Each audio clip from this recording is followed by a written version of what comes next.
বন্ধুরা, এটা কিন্তু সেই উচ্ছে চচ্চড়ি নয় যেটা তোমরা সবসময় খেয়ে থাকো। এই বিশেষ পদ্ধতিতে উচ্ছে রেসিপি বানিয়ে যদি পরিবেশন করো, তাহলে যারা উচ্ছে খেতে পছন্দ করে না তারাও অর্ধেক ভাত এই দিয়েই খেয়ে নেবে। বিশ্বাস করো, এতটাই সুস্বাদু আর মুখরোচক হয় এই রেসিপি। একবার বানিয়ে অবশ্যই কমেন্ট করে জানিও কেমন লাগলো। নমস্কার বন্ধুরা, আমি সঞ্জু। আজকের রেসিপি উচ্ছে চচ্চড়ি, আর সঙ্গে থাকছে অনেক টিপস অ্যান্ড ট্রিক্স। ঠিক আছে, তাহলে তোমরা দেখতে থাকো রেসিপিটা আমি ঠিক কিভাবে করছি। রেসিপিটা করার জন্য আমি এখানে বেশ খানিকটা উচ্ছে নিয়ে নিয়েছি আর কুমড়ো নিয়ে নিয়েছি। উচ্ছেগুলোকে ঠিক এইভাবে চাক চাক করে কেটেছি, আর কুমড়োগুলো এরকম আলু ভাজার মতন কেটে নিয়েছি। এবারে প্রথমেই রান্নার জন্য পোস্তটা রেডি করে নেব। তাই জন্য কড়াটাকে আমি হাই হিটে গরম করে নিলাম। এবারে গ্যাসটা অফ করে দিচ্ছি। দিয়ে দিচ্ছি 2 চামচ পোস্ত, দিয়ে দিচ্ছি 1 চামচ সাদা তিল। বন্ধুরা, তোমাদের জন্য একটা ইম্পর্টেন্ট টিপস, তোমরা যখনই পোস্ত বা সাদা তিল ফ্রাই করবে তখন কড়াটাকে হাই হিটে গরম করে নেবে। গরম করে গ্যাসটাকে অফ করে দেবে। তারপর এই গরম কড়ার মধ্যে পোস্ত আর তিলটাকে ভালো করে ফ্রাই করে নেবে, তাহলে মুচমুচেও হবে আর এর ফ্লেভারটাও বজায় থাকবে। এবারে আমি এটাকে মিনিট খানিক এই গরম কড়ার মধ্যে ফ্রাই করে নেব। তিল আর পোস্তটা আমি সুন্দর করে ফ্রাই করে নিয়েছি। এবার এটাকে একটা ডিশের মধ্যে ঢেলে নেব। এবারে ওই কড়াতেই আমি দিয়ে দিচ্ছি বেশ খানিকটা সর্ষের তেল।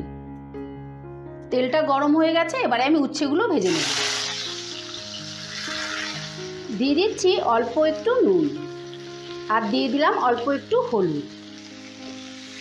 এবারে নুন আর হলুদ দিয়ে উচ্ছেটাকে হাই হিটে ভালো করে লাল লাল করে ভেজে নেব। উচ্ছেগুলোকে আমি বেশ লাল লাল করে ভেজে নিয়েছি। এবারে আমি উচ্ছেগুলো তুলে নেব। এবারে ওই তেলেই আমি কুমড়োগুলো ভেজে নেব। দিয়ে দিচ্ছি অল্প একটু নুন। আচ্ছা, উচ্ছে আলু বা উচ্ছে কুমড়ো সাধারণত আমরা একত্রেই ভেজে নিই, কিন্তু এখানে উচ্ছে আর কুমড়োটা আমি আলাদা করে ভাজলাম। আর কেন ভাজলাম, কুমড়োটা ভাজার পর তোমাদের বলছি। এবারে কুমড়োটাকে আমি লাল লাল করে ভেজে নেব। কুমড়োগুলোকেও আমি সুন্দর করে ভেজে নিয়েছি। এবারে কুমড়োগুলো তুলে নেব। এবারে ওই তেলে দিয়ে দিচ্ছি ফোড়ন। ফোড়নে দিচ্ছি কালো জিরে, আর দিয়ে দিচ্ছি 2টো শুকনো লঙ্কা। এবারে ফোড়নটাকে হালকা করে ভেজে নেব। এবারে দিয়ে দিচ্ছি পেঁয়াজ কুচো। এখানে আমি বড় সাইজের একটা পেঁয়াজকে এভাবে কুচিয়ে নিয়েছি। এবারে গ্যাসের আঁচটা মিডিয়ামে রেখে আমি পেঁয়াজটাকে হালকা করে ভেজে নেব। আর বন্ধুরা, আমি উচ্ছে আর কুমড়োটা কেন সেপারেটলি ভাজছি সেটা তোমাদেরকে বলে দিচ্ছি। এই যে কালো জিরে আর পেঁয়াজটা যে ভেজে নিচ্ছি, এর যে একটা সুন্দর ফ্লেভার আছে। তোমরা যদি উচ্ছে, কুমড়ো আর এই ফোড়নটা একসাথে ভাজো তাহলে কিন্তু এর ফ্লেভারটা নষ্ট হয়ে যাবে। বেশি ভাজা হলে ফ্লেভারটা নষ্ট হয়ে যাবে। তাই আমি উচ্ছে আর কুমড়োটাকে ভালো করে ভেজে নিয়েছি। এবার এই ফোড়নটাকে হালকা করে ভেজে নিয়ে ওটা একত্রে ভেজে নেব, তাহলে ওর ফ্লেভারটা বজায় থাকবে আর খেতে কিন্তু অসম্ভব ভালো লাগবে। এবার পেঁয়াজটাকেও আমি গ্যাসের আঁচটা লো করে হালকা করে ভেজে নেব। পেঁয়াজটা আমি হালকা লাল করে ভেজে নিয়েছি।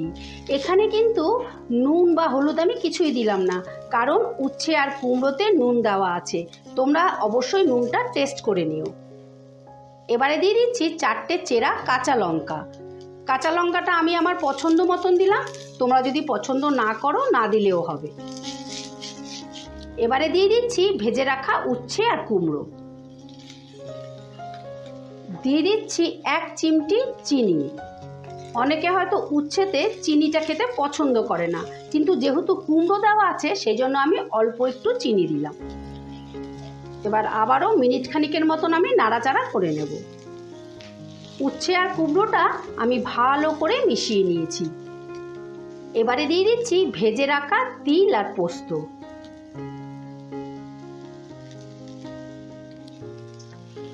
এবার পোস্ত আর তিলটা ভালো করে উচ্ছের সঙ্গে মিশিয়ে নিতে হবে। তিল আর পোস্তটা উচ্ছে কুমড়োর সাথে আমি ভালো করে মিশিয়ে নিয়েছি। দেখো কত সুন্দর লাগছে দেখতে, আর খেতেও কিন্তু দারুণ। রান্নাটা ফাইনালি রেডি। এবার তোমাদেরকে পরিবেশন করে দেখাচ্ছি। গ্যাসটা আমি অফ করে দিলাম।